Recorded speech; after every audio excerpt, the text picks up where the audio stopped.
And welcome. Thank you all for your interest in learning more about being a speaker at our summit this year. We are going to go over what we're looking for at the summit, desired topics we're searching for. Um, We'll go over session types and speaker expectations. We'll go through the session proposal as it exists now, talk about some promotion and networking opportunities leading up to and during the summit. And then we have some important dates as well, when things are due, when we'll be releasing the agenda, and then we'll have some time for Q&A at the end.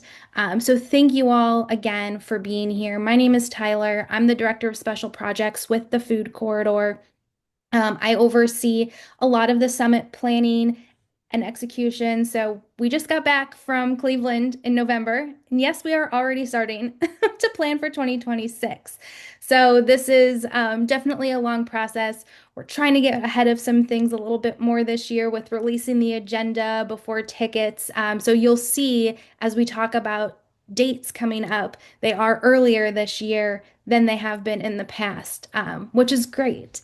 So we're learning things as we go along.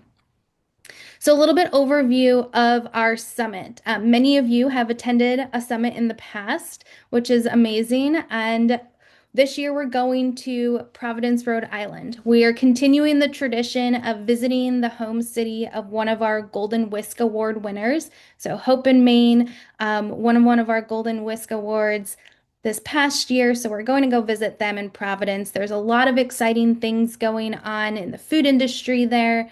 And we're shooting for October. We are finalizing our main venue right now. So once we have that venue finalized, we'll release the dates of our summit. But we are shooting for mid-October, so a little bit earlier this year. The weather will be beautiful. Foliage will be in peak color. Very exciting time to be in New England.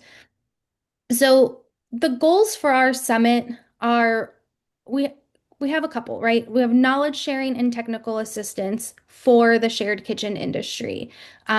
We bring together a lot of different voices, a lot of different perspectives and experiences, and really build our agenda around having that diversification in experience and operational structure. So we try to have a little bit of something for everybody at the summit. This is all about connecting and networking with others in the shared kitchen industry.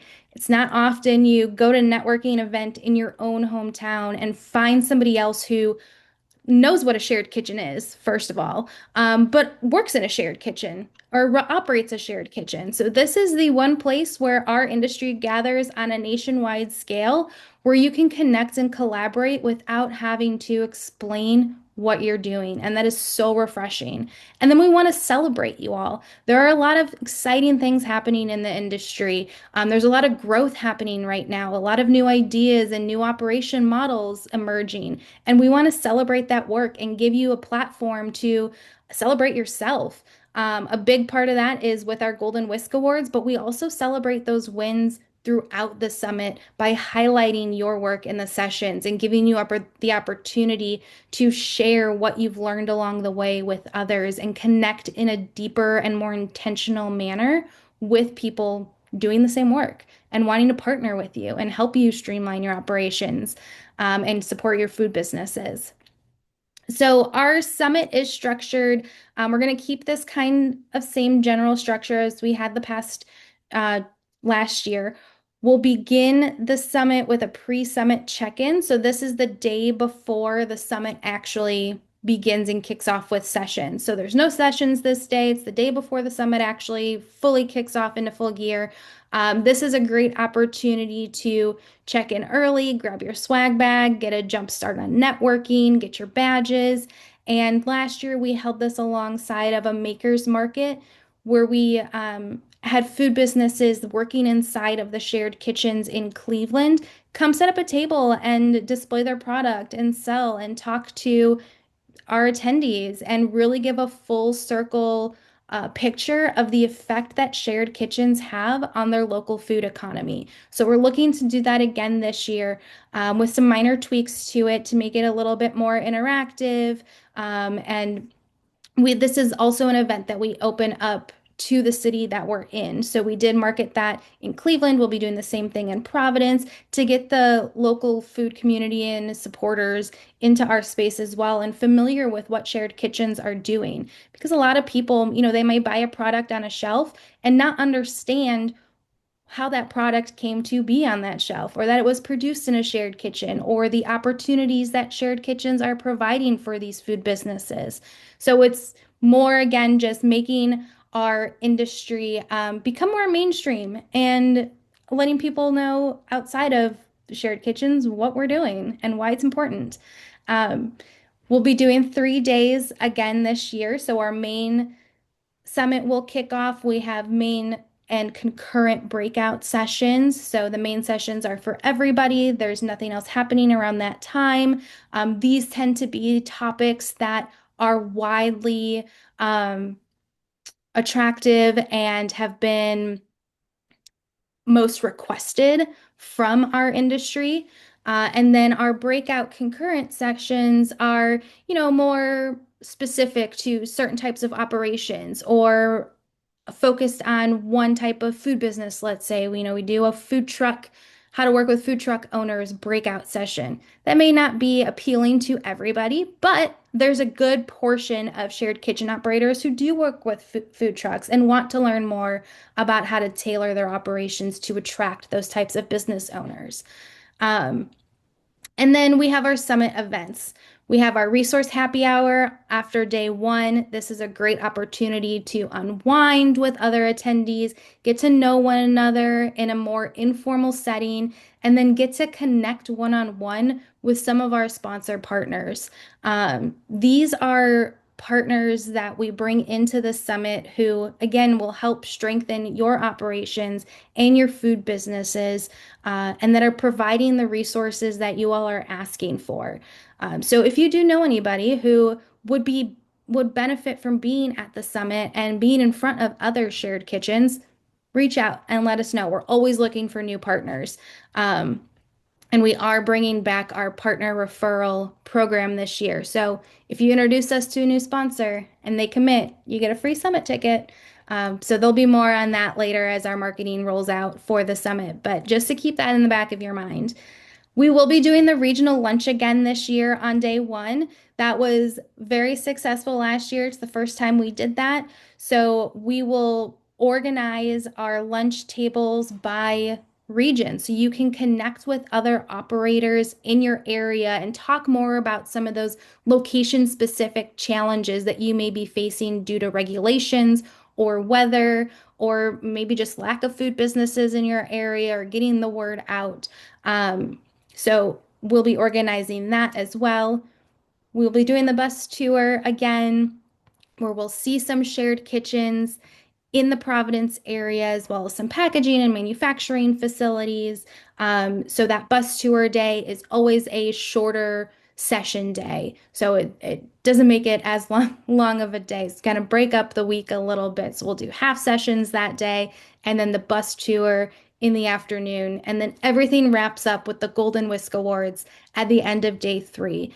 So again, this will be our third annual awards celebrating you and the industry. We'll be opening up nominations in a couple of months, so start thinking about nominating yourself, nominating others in the industry. We really love reading all of these nominations that come through. There's a lot of amazing things happening in shared kitchens, and we want to celebrate you. So nominate yourself for a Golden Whisk Award. Start thinking about putting your application together.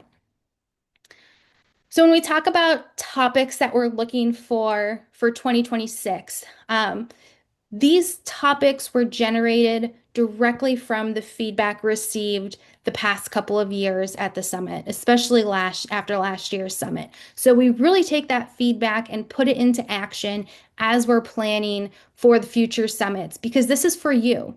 So we want to give you what you want to hear. So the top topics that came up over and over again in our feedback were how to handle conflict in a kitchen between clients and different kitchen leadership tactics. How do you train a leadership team? How do you find a new manager? How do you know when it's time to hire a manager or a new admin? And then how do you manage that dynamic of entrepreneurs, right? It's an interesting dichotomy that you all are dealing with of essentially being a landlord, but having to hold policies and procedures to standard and manage people who are paying you. So, how do you do that? What are the best practices?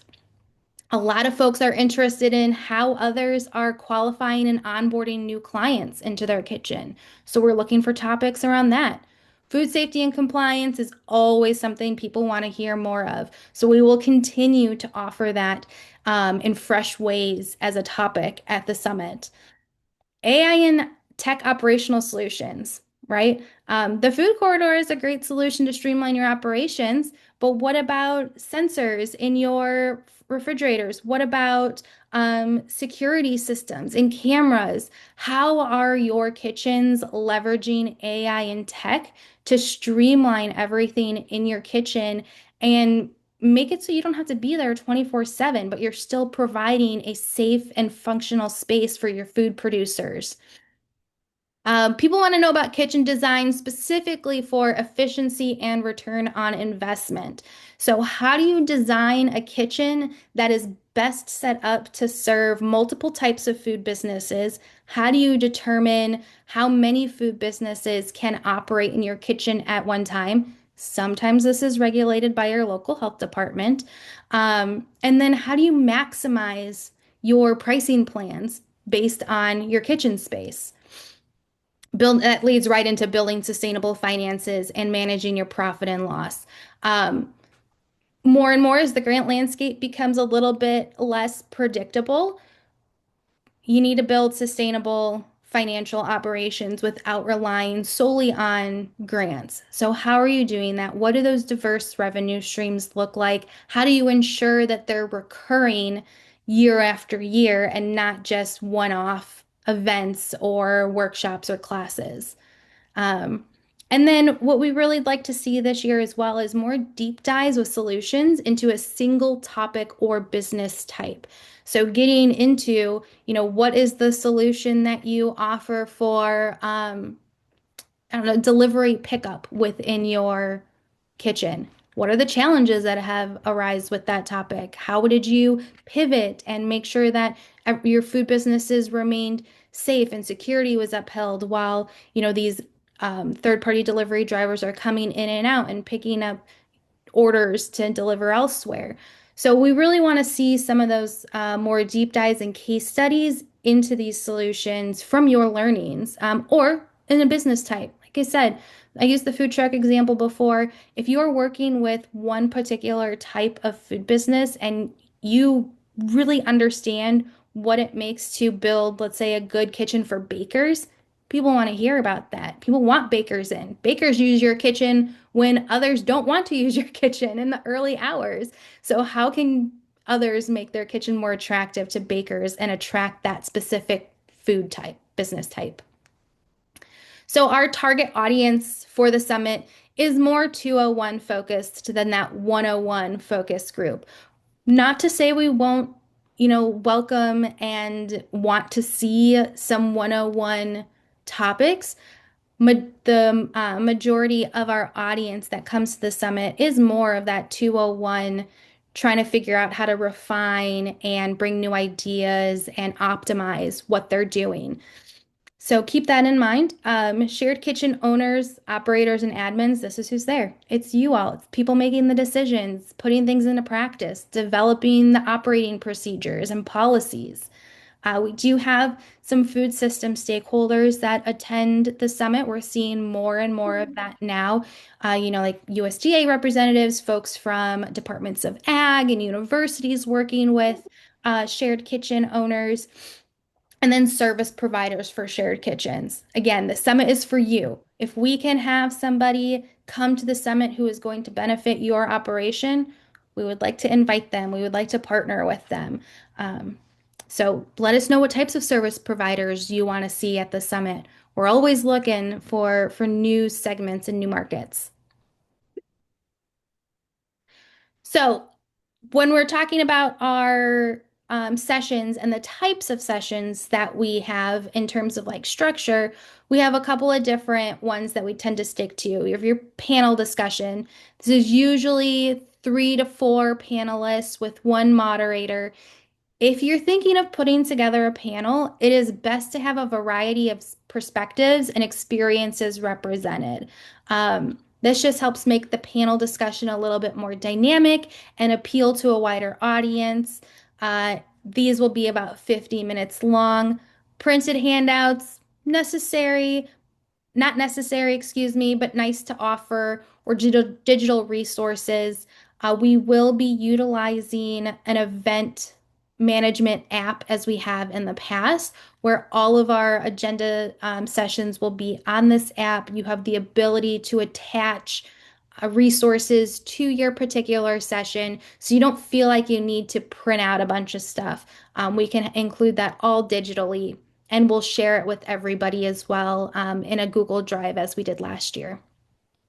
We have quick fires. This is one of our favorite sessions that we do at the summit. These are rapid fire deep dives into one operational aspect or program. They're 7 minutes long, so they really need to be focused. They need to be energetic. It's one speaker at a time. And you go up there, you talk about the one thing that you're just an expert in, or maybe you had a failure that you want to talk about during a quick fire. Those are always great. Sometimes you learn much more from something that didn't work than you did do from something that did work. So we'd love to hear about those. Those make quick fires a lot of fun. And if we get enough interest in folks wanting to do a quick fire, we can do more than one quick fire session. I'm just throwing that out there. Everybody loves the quick fires. And those are main session. Um, um, that's a main session. So that is a session we won't put into a breakout. Quick fires are always for everybody that attends the summit to be a part of. We have workshops. We typically accept a couple, like 2 to 3 workshop proposals per summit. These are action-driven deep dive into one topic and should be interactive and involve something tangible that attendees can walk away with. Maybe it's a worksheet or you have a tool that you use. Um, these can be 1 to 3 speakers. They will be a little bit longer. We'll give you 90 minutes for the workshop because there is the expectation of that tactile activity going on during the workshop and more interaction with the audience. You can do a fireside chat. These are great, kind of more laid back talk show style conversations between two people, typically an interviewer who moves the conversation along, and then the featured guest who is the focus of the conversation. So explore the depth of one operation or industry theme. With this, these will be 50 minutes. Again, printed handouts, not necessary, but nice. The workshops are really the only session type that we'd like to see a worksheet or activity resource included in the workshop as typically a handout with the workshops so people can complete it right there. And then you can present a discussion, more of a lecture style session. Um, Again, on one presentation, on one topic or case study, typically 1 to 2 people, and will be about 50 minutes. So, session proposals. We're going to walk through the form together, actually. I think this will be the best way to show what we're looking for with the session proposals and how these should be submitted and thought about. Just note here, these go live on Monday. So there may be some minor adjustments to this proposal. Um, but we have here in the beginning everything I just talked about, the topics we're looking at. These do not have to be a fully formed session to apply. And we'll get into what that means here in a minute. So these are the session types, important dates, which we'll get to. So the first part of the proposal form is very straightforward. Your basic information. Have you spoken at the Shared Kitchen Summit? This will not have any effect on whether your application is accepted or not. We just want to know and keep track of that. And then we get to what type of session do you envision? This is where these session types come into play. So, do you see your session as a panel, a workshop, etc.? If you're not sure yet, that's fine. We give you an option for I'm not sure yet. You don't have to have everything laid out right now, especially if you're just someone who's interested in speaking and looking to be paired with other collaborators. So let's say you're interested in a quick fire. That's going to pop up this question for you. Be specific on your topic. What are you going to focus on in your 7 minutes? Let us know what you want to achieve. And then we'd like to hear about your experience on those topics. For the quick fire, you're the only speaker, so your name. And then we want to collect some marketing material from everybody right away. This helps streamline things as we begin to get marketing assets together and prevents you from having to fill out multiple forms. So we're collecting everything right up front. That is why we're asking for headshots and logos and your bio. So we already have that should your proposal be accepted. Now, if you want a panel, if you choose, and you can pick multiple of these, as many that apply. Um, if you choose anything that's not a quick fire, this question is going to pop up as to whether or not you have a full session proposal or you want to be connected with others interested in the topic. So, depending on what you choose here, will bring up a new set of questions for you to answer. So, if you have a proposal and you're like, I know what I'm doing, I know who's speaking with me, we just need to work out some minor details, perfect. Give us a summary of your session. Who is it designed for? Is this for early stage kitchen managers, service providers, maybe people working with a specific type of food business? What are the learning objectives for your session? What do you want attendees to walk away with after they listen to your session? And then we want to know how you plan to engage the audience. Do you want to do Q&A polls? Is there group work built into your session? This question is especially important if you're thinking about a workshop. We really want to see how you are going to engage the audience and make it something tactical that they're working through, and leave with what are they leaving with at the end of it.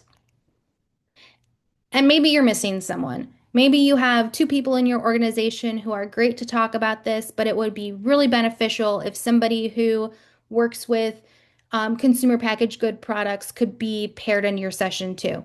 Let us know. We'll find someone for you. We'll put you together. If not, that's fine. Put no. Um, and then, should you just be a speaker looking to be connected with others in your topic?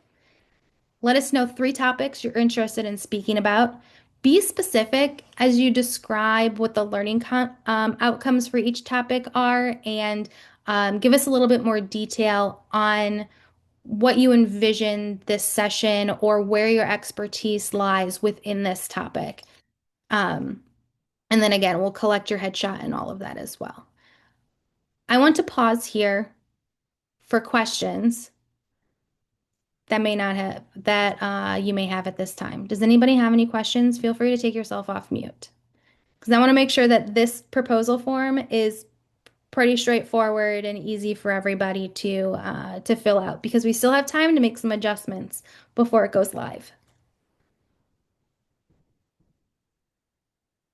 You mentioned that this is Jackie Selby. You mentioned that this goes live on Monday, Yes, this coming Monday, correct? correct. So how long does it stay live? We will get into that, but it closes April 17th. Okay. So it'll be open for a good period of time so you can really think about developing that session and who will be a part of it. Okay. So can you go back to it once I mean, is there a place where you can hold what you're working on and go back to it or? That is a great question, and I do not believe that Airtable, the platform we're using, does that. So what I can do is create a PDF of all of the questions and we'll share that on the website so it's available. So you do have something to reference before you go into this form and lose everything. Thank you.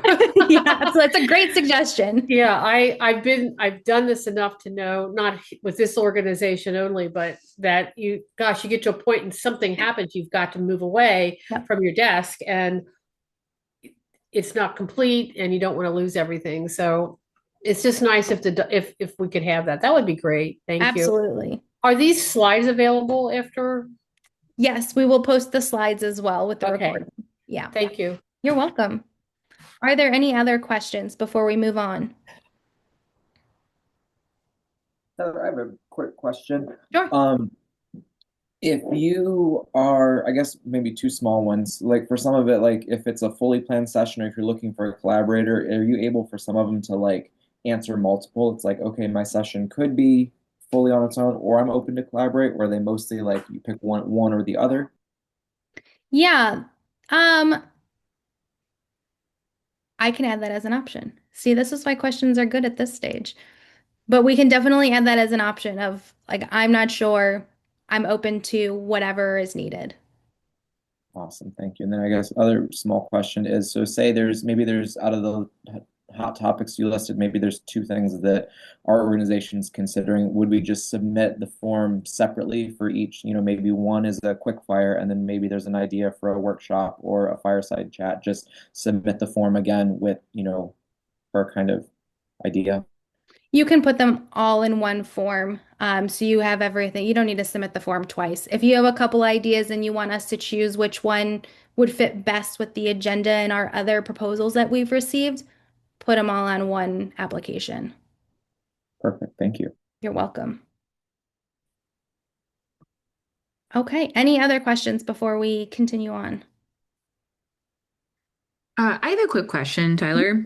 I spoke this last time in Cleveland, and I would love to know if there was any feedback around my session, if anyone had anything they wanted to share, because I was thinking of doing maybe something. If it was well received, I can do it again. But if it's like too much of a repeater, I can like figure something else out, or just based on some feedback would be helpful. Yeah, I will send you what we have. Okay. And yes, and we do try and keep the topics refreshed each year. Uh, So while we maybe wouldn't ask you to do the same thing again, hmm? there's definitely iterations within that marketing realm that would be relevant this year. Oh, for sure. Yeah, I just wanted to double check. Yeah. All right. Okay, let's continue on here. Make my screen big again.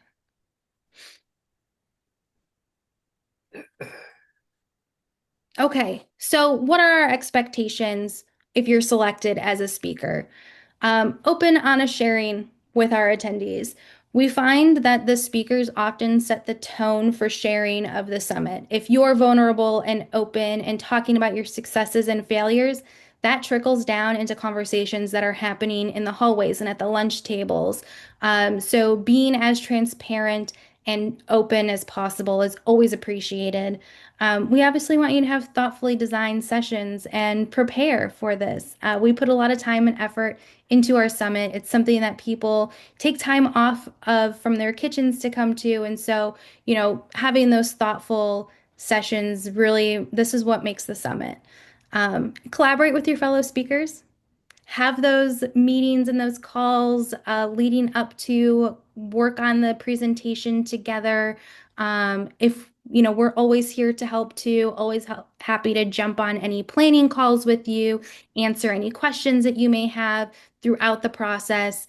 And then please adhere to the session description, objectives, and timing and format that were agreed upon when your proposal was submitted. We do a lot of marketing for the sessions in our summit. People will choose their breakout sessions that they go to dependent upon the description that's listed. So we want to ensure that the expectations that attendees have walking into a room is what they're going to leave with at the end of a session. And then actively engage in the audience, right? We talked about this during the proposal application. Think about your session flow, how you're going to interact with attendees, what your tone is during your session, and practice. It's super awkward, but record yourself doing your presentation and then play it back for yourself leading up to the summit. We have a lot of deadlines that happen between now and the summit. So we ask for timely communication and that you meet the deadlines that are set from the beginning. This helps us with planning. It helps make sure that we can get the agenda out as quickly as possible for people thinking about coming to the summit. And it helps with our marketing efforts too. So we will promote the heck out of you all leading up to the summit and at the summit. Again, this is what people come to the summit for, is to hear what you have to say. So we want to make sure that you're getting your flowers and that you're out there and we're promoting you and you have assets to share with your network and you're getting excited about speaking at the summit and telling, people in your arena what's going on.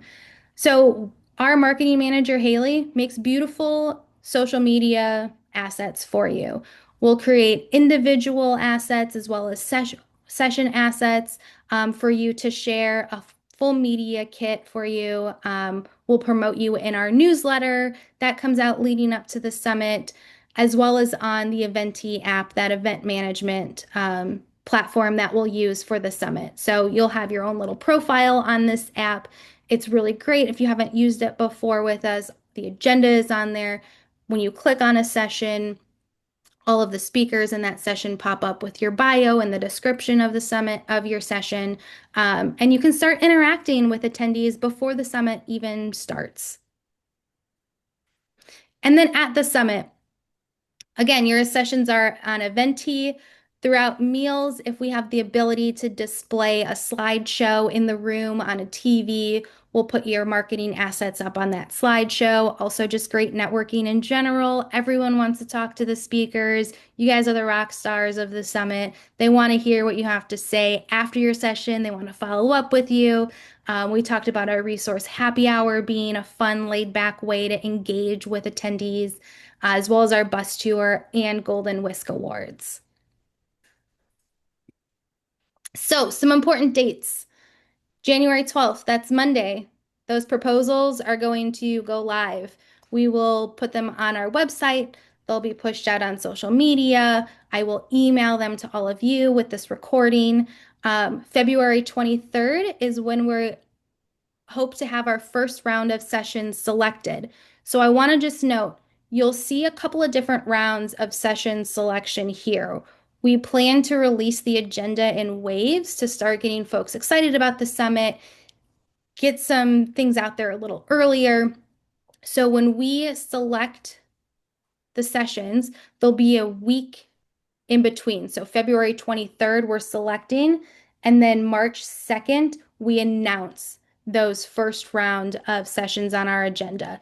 During that week, we will work with that first group to confirm your description, your target audience, what the outcomes of your sessions are, make sure that we have your headshot. This is when your assets will be created. Early bird tickets are also going on sale the beginning of March. This is why we want to have that first iteration of the agenda, this kind of preview out and open. Then we'll do a second round, March 23rd, select, March 30th, announce. Early bird pricing ends April 1st. And then April 17th, proposals close, and our final agenda will be selected by April 24th and announced on April 30th. May 4th, we have a speaker planning call with everybody who will be speaking at the summit. So we'll go into more detail about what does the venue look like, what are, deadlines after this, when do we need your slides by, when do we need to know if you're having printouts, all of those things. Little asterisks at the bottom, these are subject to change. This is our plan right now. This may change slightly. Always check our website, social media, newsletter for the latest updates about this. I will also email you all since you're on this interested list, should anything change with these dates. But this is what we're looking at right now in terms of schedule. Quick question. Yes, perfect timing. For between January, sorry. I know things open up on the 12th, but when do you want them in your hands for the first round? So we're going to make selections. If you've submitted something by the 23rd is internally when we're going to make that first selection. Oh, okay. The number of sessions we select with each round will depend on the number of applications that we have in. Does that Okay. make So sense? like So it's February like a 22nd rolling or basis. something. Yeah. Proposals will close as a whole on April 17th. Okay. All Yeah, right. so don't feel like you need to have your proposal in by February 23rd if you need some more time to figure some things out. This is why we wanted to do it on more of a rolling basis. Oh, okay. All right. I just wanted to check because I'm like, that's not enough time. No, it's not enough time. Could you repeat that? You don't need to Because have your proposals in by February, right. Okay. right? The final end date is April 17th.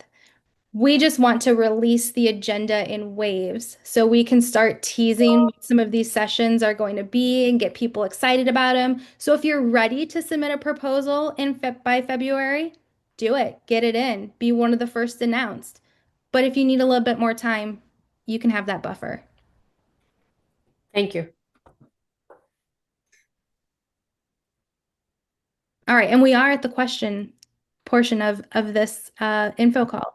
Does anybody have any other questions that I can answer for you? I missed the first few minutes of the call. Did they settle on the exact date in October for what it's time? Paul, you were a little difficult to hear, but I think I heard you ask, do we have firm dates on the summit yet? Correct? Yeah, okay. Okay. Not yet. We're hoping to have those solidified this month. We're working on confirming our main venue. Once we have that main venue, we'll release the dates, but we're looking at mid-October.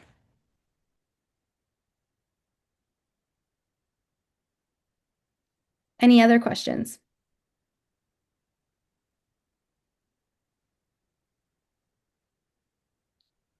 No? Okay. Well, I want to say thank you once again because you all are really what who make the summit what the summit is. We can't do it without our speakers and those of you in the industry willing to share what you've learned and connect with others in this way. So if you have any questions, please reach out to us, events@thefoodcorridor.com. This is our summit website here. It is currently undergoing a revamp, so it's going to be even more beautiful than it is here in a couple of weeks. So check back at the summit website, and all of the updates will go on the website as well. And I will share this recording with all of you this week. Tyler, can I say something really quick? I was Yeah. late. Sorry, Ashley's here. I'm sorry. I was on my strategic planning meeting. I wanted to come in at the beginning and just say hello to everyone. And the turnout here is amazing. Those of you that have been to the summit know how special of an event this is for our industry. And I encourage you to, put intention in your session, but also know that you are the experts. I think some people are kind of afraid, like me, what do I have to say? That's never the case.